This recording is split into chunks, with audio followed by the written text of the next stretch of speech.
So I'm now live, everyone. Good morning, everybody, and welcome to the briefing meeting for November.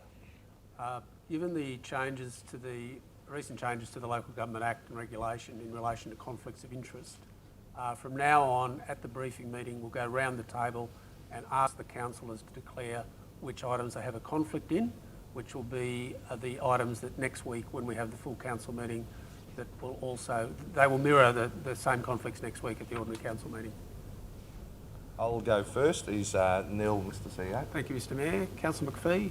I have a conflict, a declarable conflict in item 06.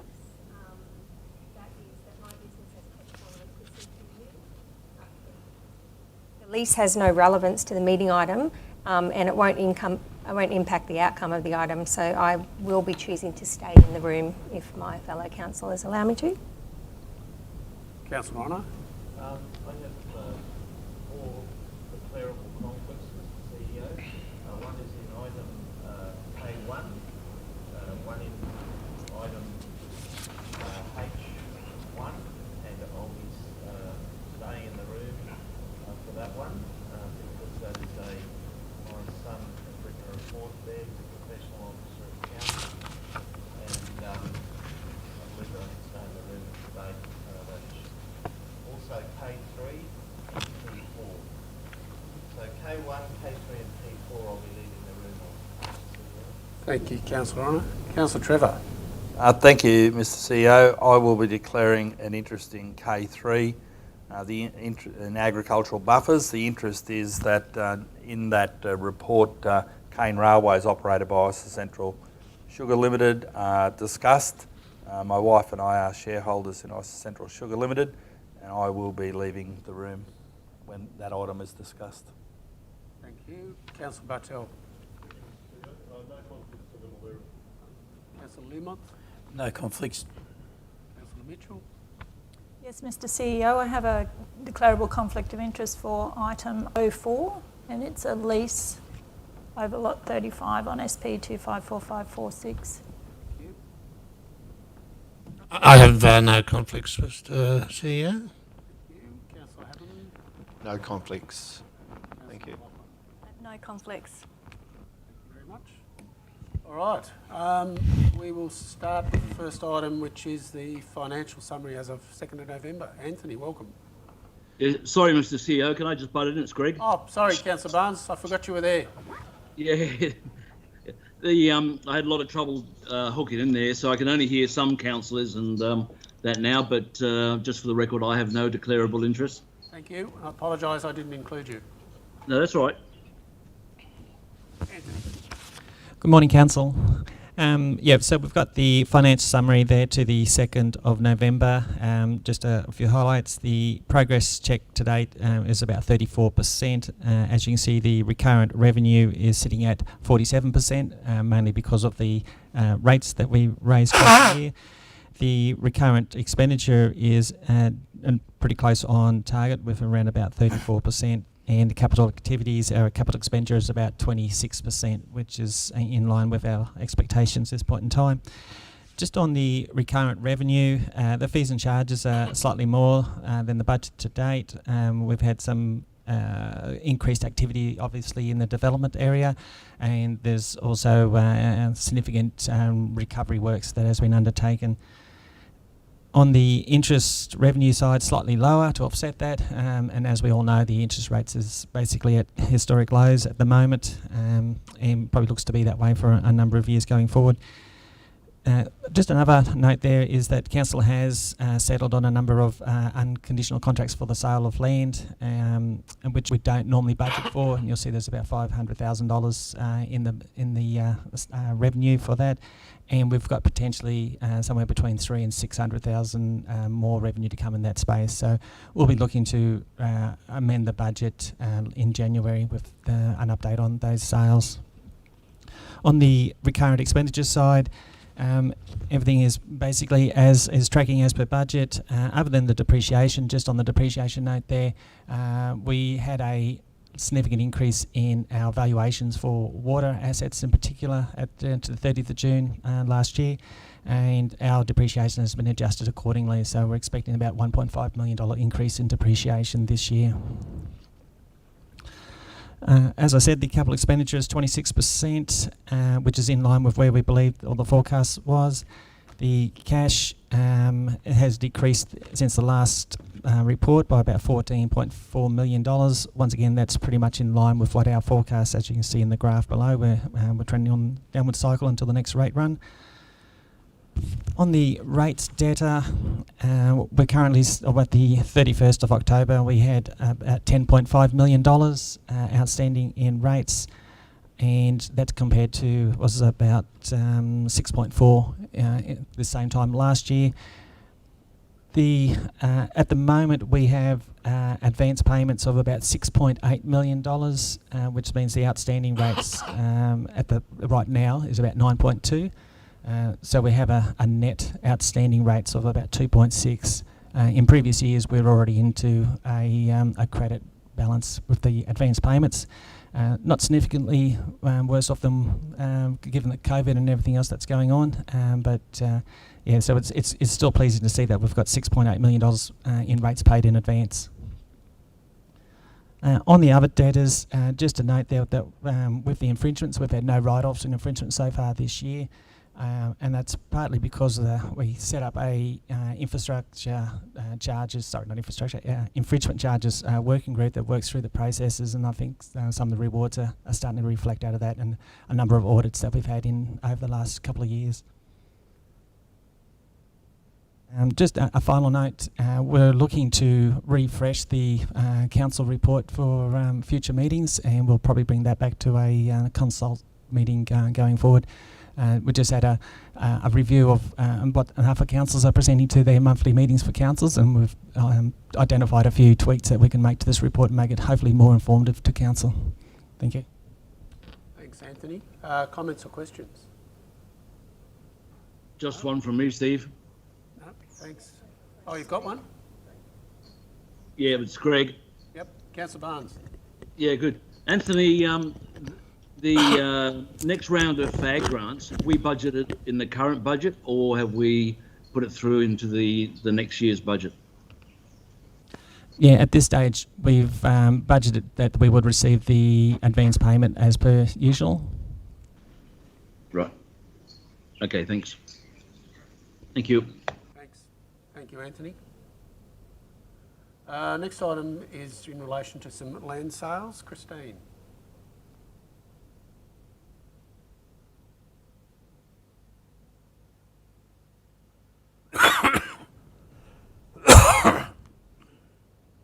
Is that working? Yes.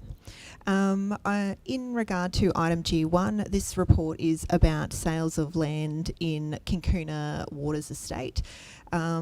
Presented, there are 5 lots under separate contracts to separate buyers that council's proposing to have the exception in the local government regulation applied, given that those lots have previously been offered through tender or auction previously. The 5 lots are, yes, to separate buyers and are all for market value. Thanks, Christine. Any questions or comments? Councillor Trevor. I'll just make a comment. It's good to see that previous land sales there are turning into house constructions. There's 4 new homes going up in there over the last couple of months, which is exciting. Good. Thank you. Item G2. Yes, item G2 is in regard to the sale of lots in Heritage Oaks Estate, which is in Childers. So there are 2 lots in there that council has been liaising with a real estate agent for 2 separate buyers for lot 19 and lot 21 in that estate. Both contracts are proposed are for market value, and again, council officers propose that council apply the exception contained in the local government regulation, given that the lots have previously been offered through tender or auction process, and that the CEO be authorised to enter into those contracts and finalise those sales. Thanks, Christine. Any comments or questions? No? Okay, thank you. Next item's H1. active transport strategy. Mr. CEO, this is one that I have a declarable interest, but I wish to stay in the room on this one. Thank you, Councillor Honour. Stuart.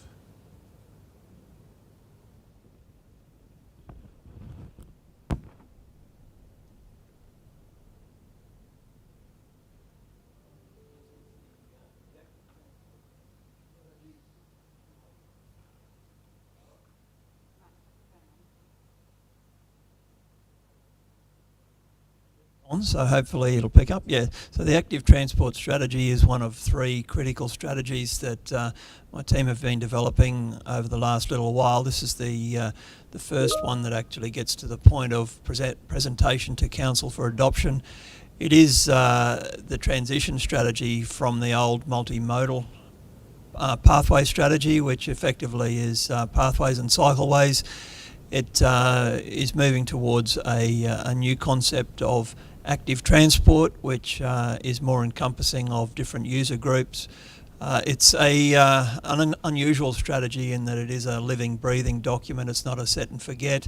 Will be continually evolved and modified through the life of the document over 5 years. It includes an action plan, which is primarily the construction of and reconstruction of existing pathway infrastructure within the region. So I'm very happy to be able to present this document to you for adoption. Thanks, Stuart. Questions or comments? No? Must have done an excellent job. Thanks. Then we moved into some planning items. Michael, are you presenting those? Sarah? Okay. K1?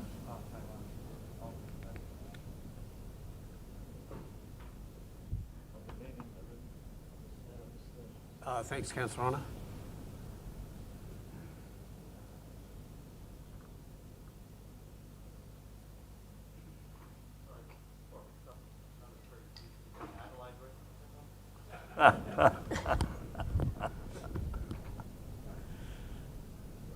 What, they just sanitise it? Good morning, councillors. The first item, item K1, relates to a report about proposing an amendment to the planning scheme. As the council will be well aware, the planning minister introduced TLPI number 1 of 2019, Bagara building height and sea turtle sensitive area, on 30th of May 2019. That TLPI had a life expectancy, has a life of 2 years, meaning it's due to expire in May next year. The sea turtle sensitive area provisions have already been incorporated. Sorry, just wait, Councillor McPhee. Sorry, did we skip? Have we Yeah. skipped an item? I've got the same agenda that you have. Have we renumbered? Sorry, there was a late report about development application. Is that the one that we're missing? No, K1 on my agenda was the uncompleted works bonds. Oh, okay. Well, rewind. I'll go to that report. Unless I've got a different agenda to everyone else. No. Sorry, I apologise, Councillor. Evan, my wingman, is stuck at the dentist and had hoped to get here in time, but he's obviously still under the in the careful hands of his dentist. Something for you to get your teeth into then, Michael. Yep. Hopefully I don't bite off more than I can chew. See ya. Oh, jeez. Stick to your day jobs, boys. Thanks, Nicole. He's fanging to get back. Timing. Oh, no, actually, he did have an interest in this. Yeah. K1 is, sorry. You got to go again, Wayne. We'll run machine here today. Right. Back to K1 as per the agenda, Michael. Thank you, Mr. CEO. My apologies, Council. Council will recall at the ordinary meeting of 29th of September that it resolved to make an amendment to its planning scheme policy for development works pursuant to the Planning Act and the Minister's guidelines and rules. Those amendments were primarily around providing improved guidance for bonding of development works, including requirements for uncompleted works bonds to enable early survey plan sealing, and better guidance for the requirements for other bonds, including performance and maintenance bonds. Following that resolution, public consultation on the proposed amendments was undertaken from the 9th of October to the 6th of November this year, and no submissions were received. Details of the consultation activities undertaken are included in the report. But, given that there were no submissions received, the report recommends that the changes as previously presented now be formally adopted by the Council. Thanks, Michael. Comments or questions on item K1? No? Okay. K2, and we can get Councillor Honour back for this one. There's nobody in K2. Had a conflict? No? Okay.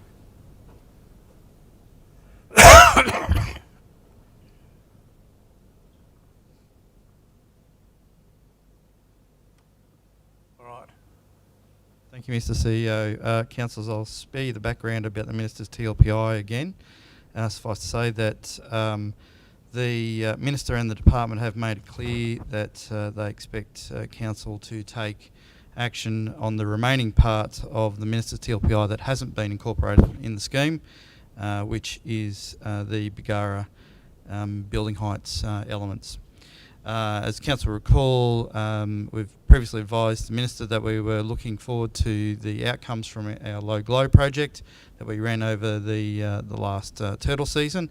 However, there's been further time needed to analyse the data that's coming out of that study and to formulate proposals for addressing the results that are being observed. So on that basis, Council today presenting a report for the next meeting to consider that one, that the Council resolve to amend the planning scheme to start the process, and two, that we write to the new planning minister to ask for an extension to the existing TLPI to allow Council more time to draft that amendment and submit it for state interest review. Thanks, Michael. Comments or questions? Councillor McPhee. I just had a question, Michael. In the recommendation, the Part A, that we resolve to amend the planning scheme, or start to amend the planning scheme, that will happen when we get the results from the Urban Glow project. Is that correct? Councillor, through the chair, the process under the Minister's guidelines and rules for doing a major amendment to the planning scheme, the first step of that is for Council to resolve to amend the planning scheme. So at this point, it's not necessary to determine exactly what that amendment will be, and yeah, as that work is progressed by officers, we will bring that back to Council for further consideration and formal resolution before we submit anything to the Planning Minister. Thanks, Michael. Any other questions? Yeah, one from me, Steve. Councillor Barnes. Yeah, okay, so basically recommendation A is asking us to make a decision to make an amendment to the scheme, even though we don't know what that amendment might include. Through the chair, Councillor, that's correct. However, the Council, there are multiple sort of gateways, decision gateways for the Council to decide whether to proceed with that amendment, including before we send it off for state interest review to the Planning Minister, when we decide to go to public consultation, once we send it back to the Minister post-consultation, and then finally, before any amendments adopted as a final step, the Council has to resolve to actually adopt that amendment. So this is really getting Council resolution on the books to say that the Council's happy to start the process.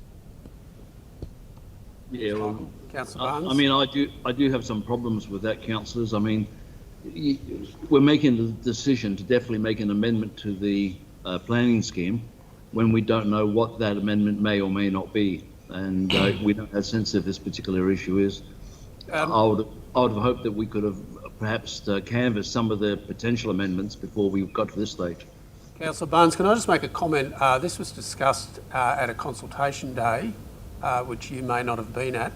But I think the important thing is not recommendation A, it's recommendation B. So recommendation B continues the TLPI, which restricts the building heights for 12 months to give the council an opportunity to then look at what that amendment to the planning scheme is, which is a more permanent arrangement for at least for the next 4 or 5 years. So I understand what you're saying, but as Michael's also pointed out, while it might appear open-ended, there will be nothing that will go to the minister to amend the planning scheme without a council resolution. So you're very clear, and the community will be very clear on what that amendment is. Right. Yep. Sorry, just a further point of clarification too, Mr. CEO. The Act does allow that at any point during that process, the council can make a decision to not proceed with the amendment as well. Thanks. Well, that being the case, then should the should Part A not read that council may decide to make an amendment, rather than us actually making the decision right now? I think that's a statutory requirement, is it, Michael? Yeah, so it's worded like that, Councillor Barnes, because that's a statutory requirement under the Planning Act to commence the process. Okay, fine. Yep. Okay, accept that. All right, any more questions on that one? Comment? No?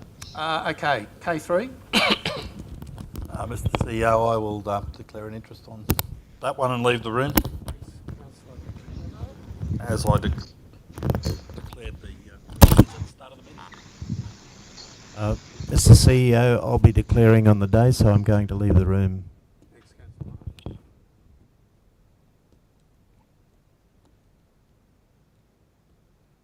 All right.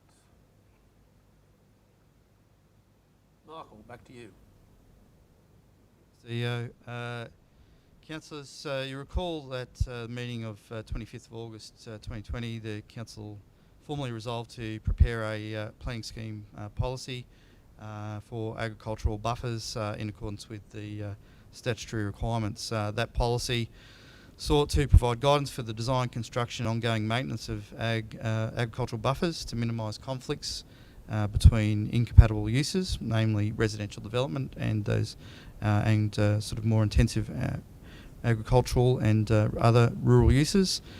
Inform the design of new residential development proposed adjacent to agricultural uses to limit the impact on those existing lawful activities. To provide appropriate design considerations and maintenance advice to ensure that buffers are effective in mitigating off-farm impacts. And to support applicants in satisfying the requirements of the planning scheme, primarily providing some off-the-shelf solutions for, or deemed to comply solutions for developers to adopt, should they wish, but noting that the planning scheme still left it open for them to develop specific solutions for their own individual developments. Following Council's resolution, officers undertook public consultation of the proposed planning scheme policy for 20 business days from 11th of September to the 13th of October 2020, which resulted in 8 properly made submissions. The activities that were undertaken are detailed there in the report, and we did receive submissions from a cross-section of interested parties, including state government, agricultural groups, development industries, and from the development industry as well. Summary of the submissions tabled in the attachment 1 to the report, but following a consideration of the matters raised, the officers considered that only minor points of clarification were needed to the proposed policy, with some advice notes added to help the operation and understanding of the provisions. Ultimately, Council, no major changes are proposed, and the policy is now presented for your consideration and adoption at the next meeting. Thanks, Michael. Questions or comments? Councillor McPhee. Through Michael, please. Did we respond to all the submitters, Michael, with our response? Generally, Councillor, no, we don't respond until the Council's resolved on what it wants to adopt, so that we know we can report back to those submitters exactly how their submission's been dealt with. Okay, so they haven't had the opportunity to respond to any of these reasons that we can see in the report? Their opportunity to comment about the proposed policy was during the notification period, yes. Okay, so there's no, so I guess what my question is they've submitted, we've come up with responses, but they haven't been notified of what the outcome is yet from their submissions. Yeah, as I said, Council, the statutory process is that after the Council adopts or makes the decision that it wants to make at the Council meeting, then we would write back to the submitters and tell them how their submission's been addressed. And that's probably because it is up to, while there's a recommendation here, the Council may choose to do something different, and it'd be premature for us to report back to say that we decided something when in fact that decision hadn't been made. Okay, thank you for clarifying that. Any other questions? Councillor Barnes? Nope. Okay, thank you, Michael. We're going to do the late report now and the planning application. Yes, if you can, and Councillors, Principal Planner Sarah Watts is going to present that report for you. Welcome, Sarah. Oh, sorry, let's get the two councillors back. Thanks, Narelle.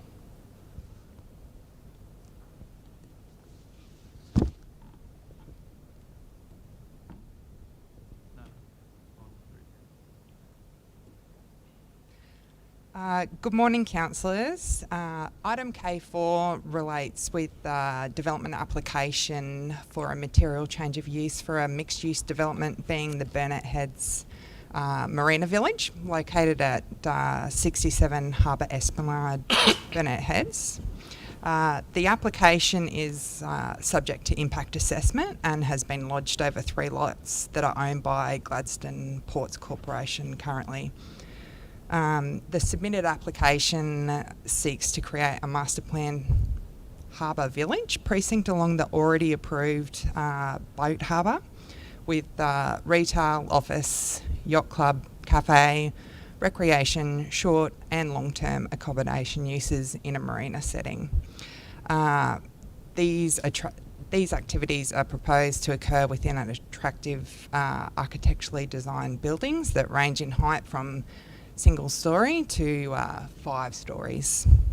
The proposal can be broken down into 3 key elements. The first being the creation of a commercial centre located adjacent to the existing public parking area, boat ramp and jetty.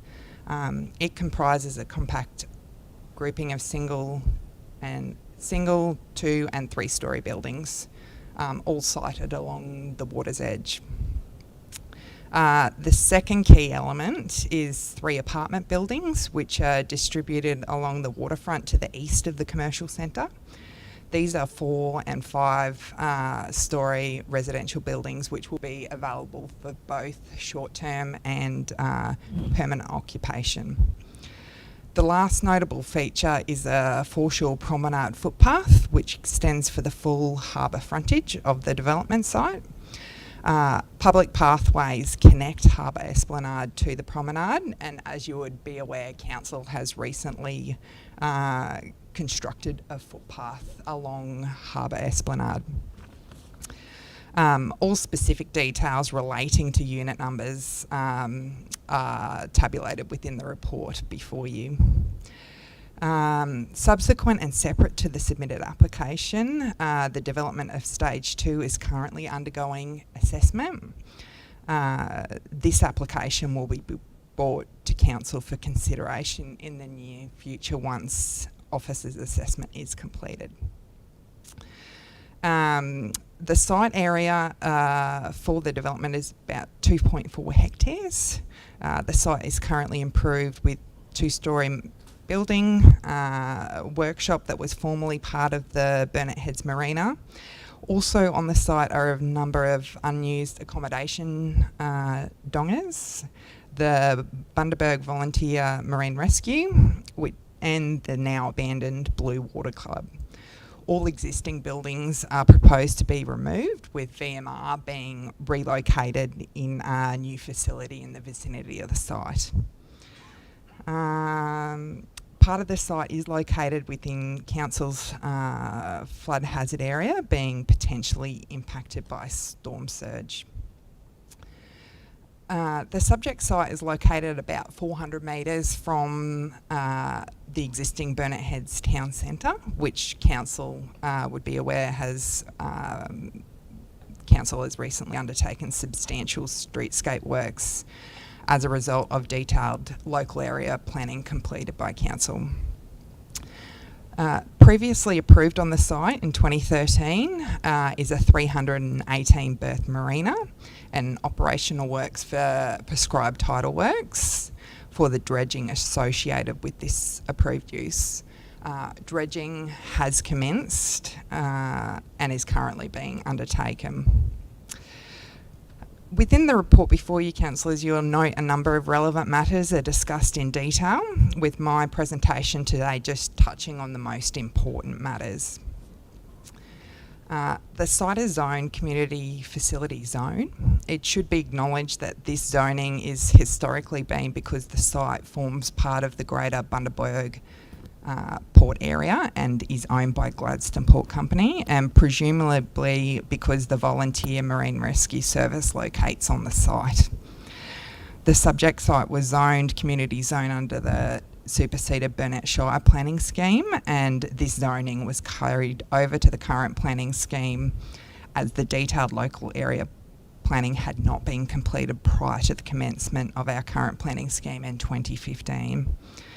Since the site was originally designated community, both Gladstone Ports Corporation and Council have undertaken more detailed land use planning related to the site, which are considered to provide more contemporary guidance on the intended use of this site. Gladstone Ports Corporation, within the Port of Bundaberg Land Use Plan 2009, included the subject site as mixed use, Boat Harbour Precinct, with an anticipated range of commercial and residential land uses. The proposed mixed-use development is considered to align with the Gladstone Port's strategic planning for the site. Another relevant document that considers the long-term zoning of the site is Council's Burnett Heads Local Area Plan that was adopted by Council in 2017. This plan acknowledged that the site's current zoning was due to previous zoning within superseded planning schemes. However, it recommends the site zoning be amended to identify the marina as a key development site, with provisions to encourage a well-designed mixed-use development that's integrated into the wider Burnett Heads community. It's considered by officers that the planning supports the use of the site as submitted within the application. Within the report before you, the proposed uses are assessed in detail against the relevant use codes, being the business use code and the multi-unit residential use code. Within these codes, issues such as the role and function of centres, relationship of buildings to the streetscape and public realm, building mass and composition, building features and articulation, amenity, safety and security, site suitability are all considered. As detailed within the report, the proposal has been determined by officers to comply with all of the specific requirements relating to the uses.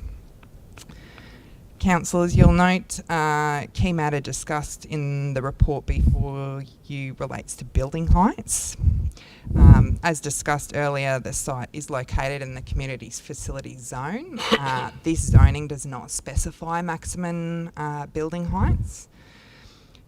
Given the zoning of the site for community uses is not really reflective of the envisaged long-term use of the land, officers consider that zoning that is closer aligned with the envisaged higher density mixed use of the land is the high density residential uses zone.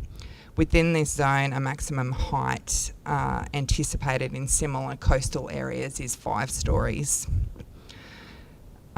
As I've previously discussed, another relevant document to consider is the Burnett Heads Local Area Plan, which also considers building heights. Within this document, as proposed, the 5 stories is what this document envisages as an appropriate building height for the subject site.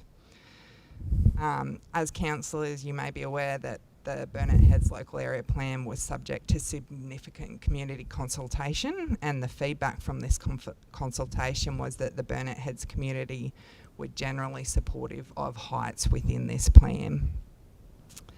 The applicant has also submitted some shadow diagrams for the proposed development, which demonstrated that no overshadowing will occur to existing residents along Harbour Esplanade as a result of the development. Similar to building height, as the site is located within the community facility zone, no densities are specified within this zone. Officers have used the high density zone as a benchmark, as a more appropriate zone, and also the Gladstone Ports Corporation Precinct Outlook and the Burnett Heads Local Area Plan, which all within those documents also anticipate densities. Densities proposed within the application before you today align with all of these documents. A key matter discussed within the report is pedestrian connectivity external to the subject site. Within Council's adopted local area plan for Burnett Heads, it is discussed that a key outcome for the subject site is the provision of a foreshore for everyone. It is further discussed that development is to provide a promenade for the full length of the waterfront that is accessible to the community. It is recommended in the report before you that this path be wider than a standard footpath and should be something that defines the Burnett Heads local area.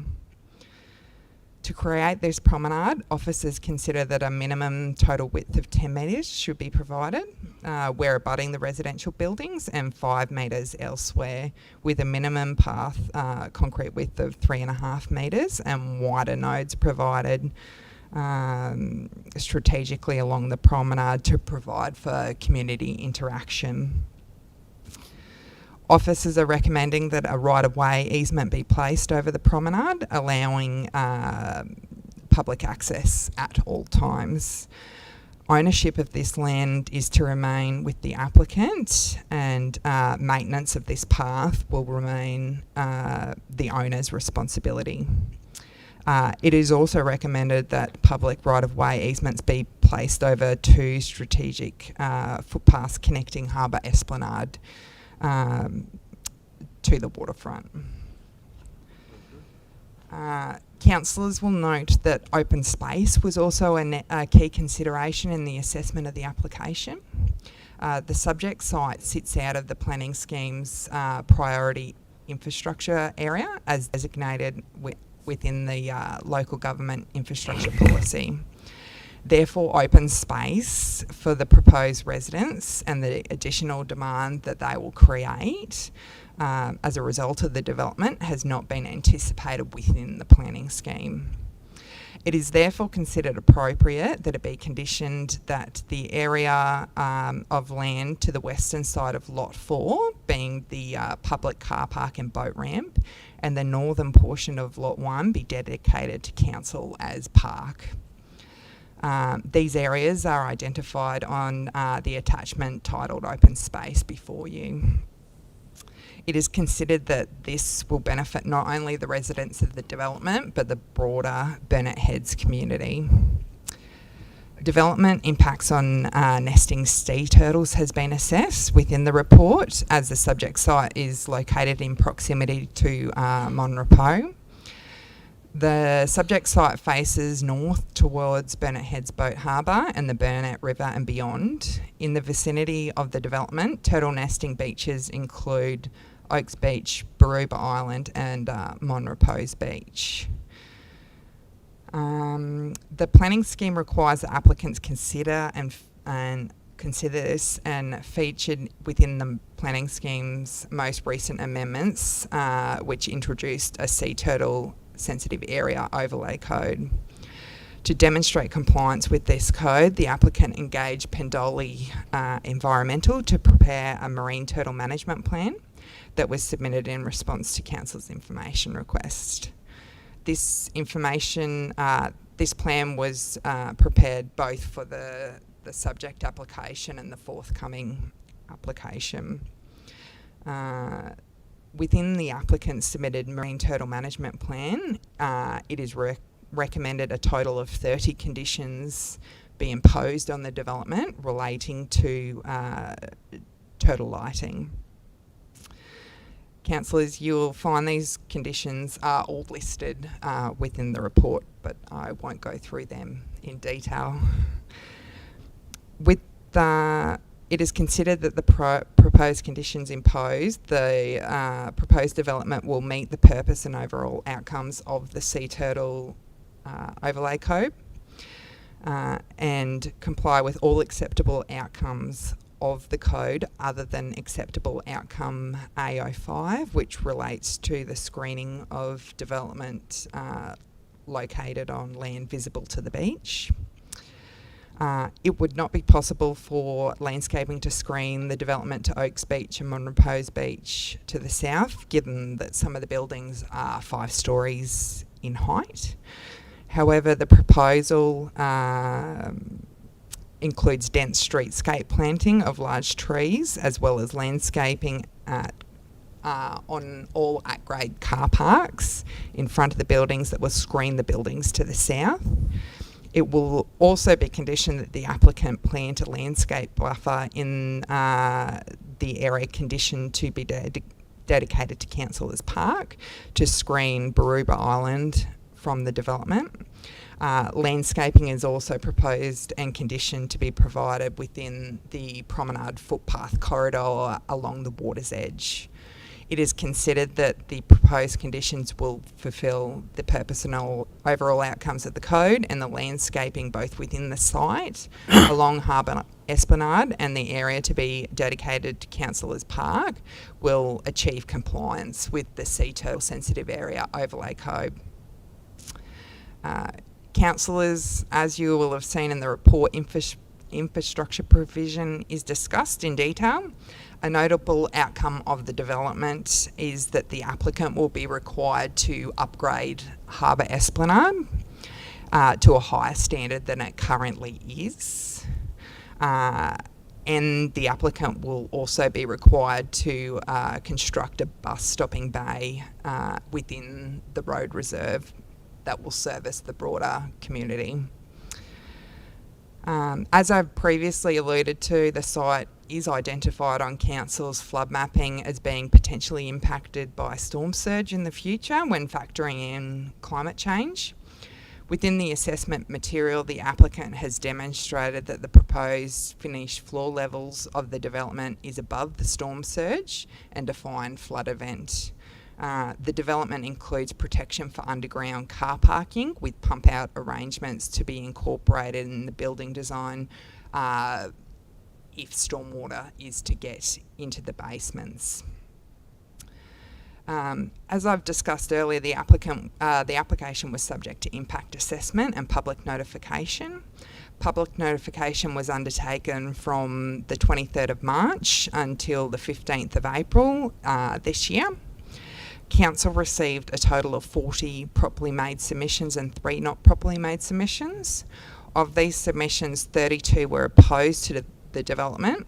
19 of these 32 submissions were pro forma style, and 8 submissions were in support of the development. Key issues raised in these submissions included lighting impacts and potential light spill from marine turtles, building heights, storm tide inundation, impacts on local wildlife and the environment, character, visual amenity and building design, traffic, noise impacts, impacts on existing businesses in Burnett Heads, sewer, density and sustainability. All of these matters have been considered by officers in the report before you. It should also be noted that Queensland Treasury was a referral agency for the application for works within a coastal management district.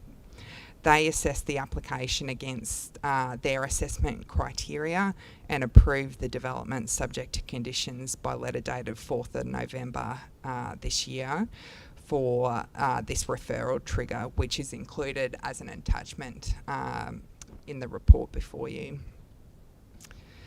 Councillors, you'll see that within the report it is concluded that after assessing the application against all of these assessment benchmark, it is considered that the proposal complies or can be conditioned to comply with all of the benchmarks, and it is recommended by officers that the development be approved subject to conditions. On page 32 of the report you can find the full list of reasons for this decision and recommendation. Thanks, Sarah. Very comprehensive. Questions and comments? Councillor McLaughlin. Thank you. Thank you very much for that very comprehensive report. Just in regards to the conditions, I noted that the applicant had a few comments on a number of the items. Has there been discussions with the applicant in regards to their concerns, or? Councillor, I can report that I did speak with the lead consultant, but generally the draft conditions process isn't a backward and forwards process. It's a process to give the applicant one look at those conditions and to then respond with any comments they may wish to make. I note they can also stop the clock to allow for other further negotiations to occur, but the applicant's not chosen to do that in this instance. So, the report includes those matters where we're not in agreement, but officers are confident that the conditions are appropriate in the circumstances. Okay. Also, I noted the number of submissions made. Was that for the whole development, including stage 2, or specifically to stage 1?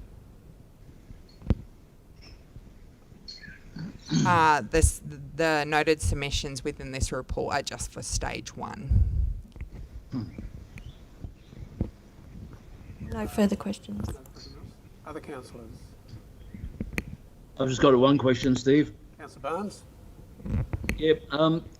Given the fact that they're looking at expanding the marina berths within the boat harbour area, has there been any subsurface geotech studies done on the sediment within there? Because my understanding historically has been that depending where they expand, that there could be the need to use explosives to shift rock.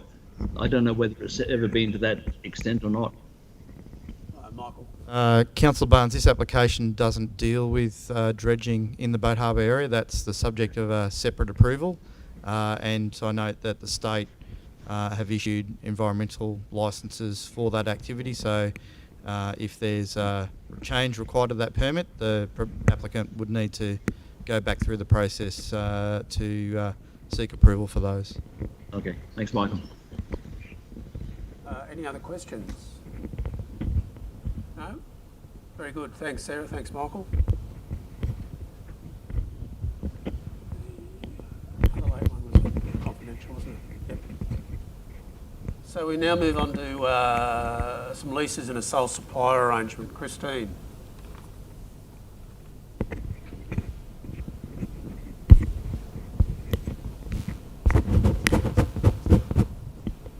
Councillors, the next 4 reports relate to renewal of leases at the airport. The first one is for a site lease CN. So presently it's tenanted and the lease expired on the 30th of September 2020. The tenant wishes to renew their lease commencing on the 1st of October 2020 for a term of 5 years with a 5-year further option. Rent is at market value and will be increased annually by 3%, and all other lease terms will be on council standard lease, and it's proposed that given that the tenant is an existing tenant of lease of land, that the exception 2361C3 under the local government regulation is applied to that lease disposal. Thanks, Christine. Any comments or questions? The next one, 02, is for lease site AE. That lease expired on the 30th of November 2020. So the tenants wishing to renew their lease starting from the 1st of December 2020, again for a 5-year term with a 5-year option, and market rent with the standard 3% increases and all other terms being on council's standard lease, and applying that same exception under the local government regulation, given that it's a renewal of lease to an existing tenant. Thank you. Questions or comments? Councillor McPhee. Just a general comment in relation to these, Christine. When the leases are currently operating under holding over provisions, do all of the normal, is council's liability covered, I guess? Is all of the normal lease still in? Yes, that's right. So it continues then on a month-to-month tenancy, and it rolls on that month-to-month tenancy until either council was to terminate, or the current tenant was to terminate, or the lease is renewed.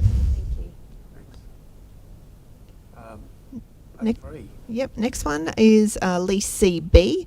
Again, that lease expired on the 30th of September, and the tenant's proposing to enter into a new lease starting from the 1st of October 2020 for a 5-year term with a further 5-year option. It is for market rent with the 3% annual increase to the rent, and again applying the same exception under the local government regulation, given that it's a renewal of a lease. Questions? So the 04. Councillor Mitchell's declaring a conflict. Thank you very much. I have a declarable conflict of interest, so I'll be leaving the meeting today, as I will be next Tuesday on the 24th. Thanks, Councillor.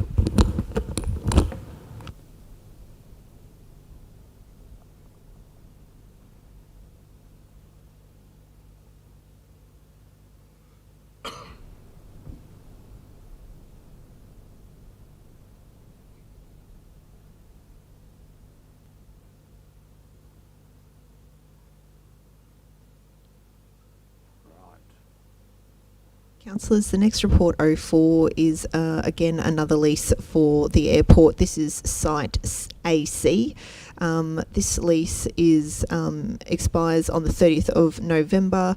That was 2019, and it's proposed that a new lease be entered into from the 1st of December 2019, again for a term of 5 years with a further 5-year option.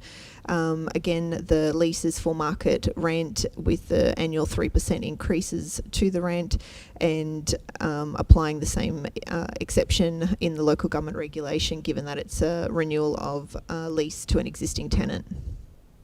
Thank you, Christine. Questions, comments? No? Get Councillor Mitchell back.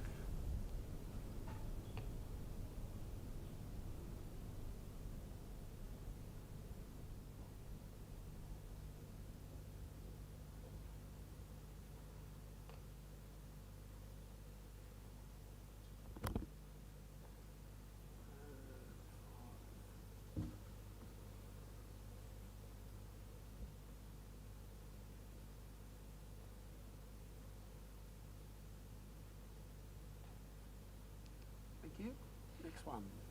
Report 05 is in regard to a lease for part of the Bagara admin building, which is the Ag Tech Hub.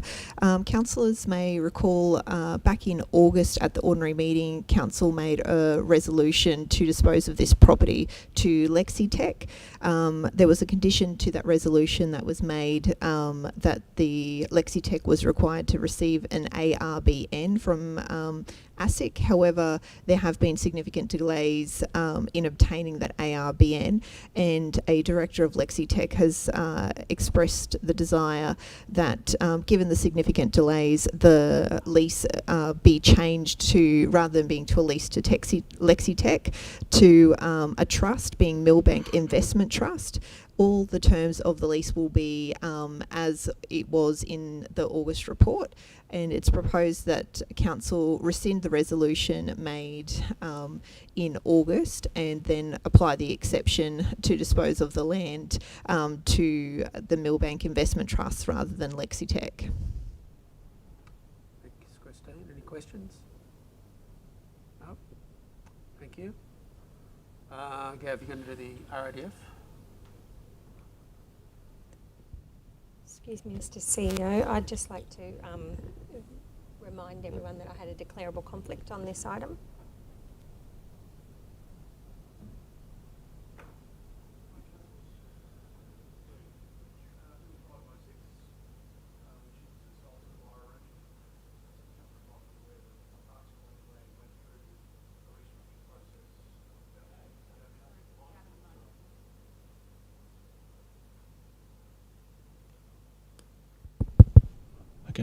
Councillors, you might be aware of the fact that Arts Queensland went through a restructure process about 2 years ago now, where they decided to change their funding model, and that process effectively created what they call a regional arts services network, divided up into regions throughout Queensland. We sit in the CQ, Regional Arts Services Network, and that funding effectively went towards an officer 2 days a week, who would assist each one of the LGAs, and there's 6 LGAs in the Central Queensland Regional Arts Services Network, to assist them to develop arts projects, and also to, I guess, as a bit of a conduit into Arts Queensland, where there might be other funding available. Given the fact that as a result of COVID there hasn't been a great deal of arts projects happening during this period, one of the proposals discussed by the network, who actually sit underneath the WebRock, is to engage the officer full-time for the rest of the financial year, in order to, I guess, reinvigorate the arts network and arts services and arts projects, given the fact that COVID is restrictions are easing, and to get more activity in that particular area. So in order to do that, we'd have to increase the money towards the Regional Arts Services Network to fund that officer. They've divided it up between the councils. Our share effectively becomes $32,540, but we applied to the state government under our RADF program, which is the jointly funded program that we deliver locally, where the council puts 50% towards RADF. The state matches that, and so we've got approval from the state effectively to share that 32,000, so they will effectively utilise part of their RADF, their 50% funding, and council only has to put in 16,270 towards the officers. So this report is really just to engage that Regional Arts Services Network on a sole supplier arrangement, because we are paying for the service, but the net cost to council will be 16,270, which will come out of our existing RADF funding. Happy to take any questions. Thanks, Gav. Questions or comments? No? Thank you. Nothing else in open? Thanks. That brings to a conclusion the open part of the meeting, and then we've got 4 items to discuss in confidential.